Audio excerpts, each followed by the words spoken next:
members. Democratic Senator Max Baucus is reportedly looking to make that distinction as he's looking to raise cash for health care reform. But is giving unions a tax pass fair or foul? Hello, everyone. I'm Cherry Keenan, and welcome to Cashin In. Here to debate it, our Cashin In crew this week: Wayne Rogers, Jonathan Hoenig, Jonas Max Ferris, and John Bradshaw Layfield, along with Rebecca Diamond. She's the host of Fox Business Network's Happy Hour, and Steve Laser from opednews.com. Tracy will be back next week, and welcome everybody. JBL, unions would get a free pass under this plan. The rest of us would have our health benefits taxed.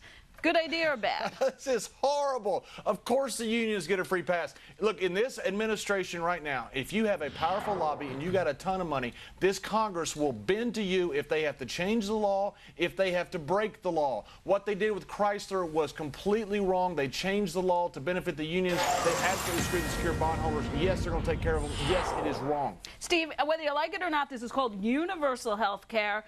Why not universal tax treatment for everyone? Well, I'll tell you, I love the idea that this bone is being thrown to the unions. Unions have been repeatedly thrown under the bus for the last 30 to 40 years, with the result being lower real wages for all workers, okay, a decline in benefits for all workers. We have CEOs. Let me tell you how things have gotten so far out of whack. We have CEOs who are whining because they might have to be taking a job for $500,000 a year. Talk about out of touch. This is what happens when you have a weak union structure in the United States. But Wayne, I mean, if you don't work in the union, you're going to have your health benefits taxed. Well, I don't understand it. It sounds like an insane idea to me. I mean, if the tax is good, you got to tax everybody, or you tax nobody. I'm all due respect, Steve, I don't get it. Why should the union be exempt? Why should you be exempt? Why should I be exempt? Why should the public, anybody, everybody should be taxed the same way? I mean, if it's a fair tax, it's a fair tax. If it's not fair, then don't tax anybody. Well, like I said, Wayne, they've been thrown under the bus repeatedly the last 30 or 40 years. It's time for them to get a break for a change. Jonathan? Well, Steve, wait, let me answer that. All due respect, I'm a member of 3 unions. I have not been thrown under the bus for the last 30 years. It has been a terrific experience for me. Your opinion is singular on that. Your opinion is decidedly singular on that. You happen to be wrong, but that's okay. Well, but only union member on our panel is Wayne. Okay, Jonathan?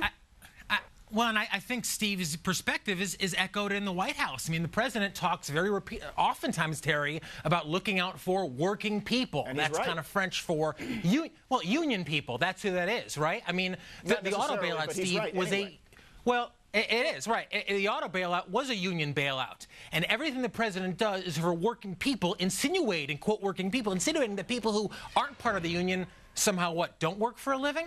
And, well, perhaps, Rebecca, it's because the unions were some of President Obama's chief supporters, as they often are Democratic candidates. Yeah, absolutely. And, of course, this is an incentive to try to get other workers to unionize, because here you see that unions are being favored by the White House. You're not going to have to pay higher taxes. Of course, now you're going to want to unionize your shop. Good point. I mean, that's a huge incentive, Jonas, because this is a stealth tax increase and a big one. It's a huge one. It's a great one, by the way. At least they're going to...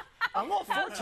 This whole notion of making corporate America pay for your insurance is the most absurd thing it's ridiculous, but that's a side discussion.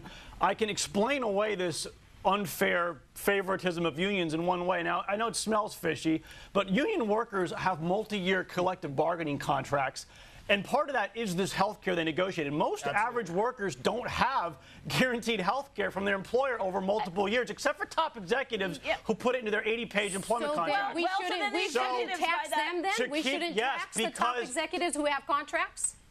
They are going to get taxed, but to the story, that's unfair. But I will say that health insurance is a very small percentage of their total compensation, unlike union, where it's like 30% of their compensation. So because the unions have a Cadillac health care plan, they shouldn't be taxed. It would be breaking contract law to kind of essentially. I'm just saying over here. Jonas, contract law means. Well, you guys are going to wake up at the bottom of the lake with the cement shoes, and I won't. But what are you going to say? Jonas, contract law means nothing. I agree with you. Contract's a contract. This government does not agree contracts are contracts. They are breaking contracts everywhere. It's because it's like Animal Farm. Some contracts are more important than other ones. They demanded court-ordered concessions from these unions. Look, this is about lobbying. Look what Philip Morris and the other powerful tobacco makers did. Who's paying for this?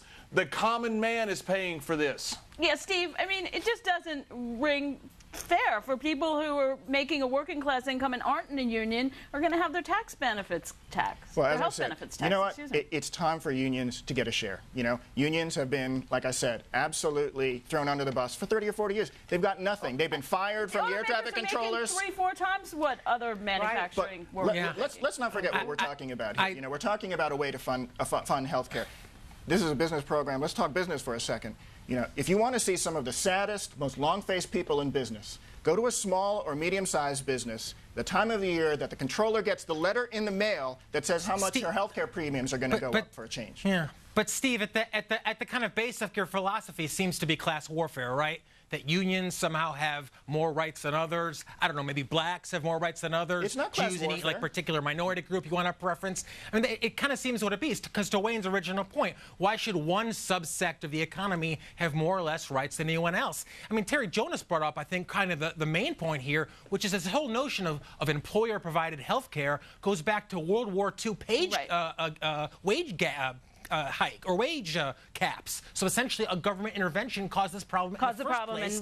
And Obama's one of the only continued countries in intervention the is going to world make to it have even worse. Okay, we're one of the few countries in the world to have that, and I guess it's going to go out the door. We'll see. Coming up next, well, the president has something else new up his sleeve. New Consumer Protection Agency. It's part of the biggest financial overhaul since the New Deal. But is it a raw deal for your wallet? Plus, Hooter girls, look out. The Uyghurs are coming after your business. The ex-Gitmo detainee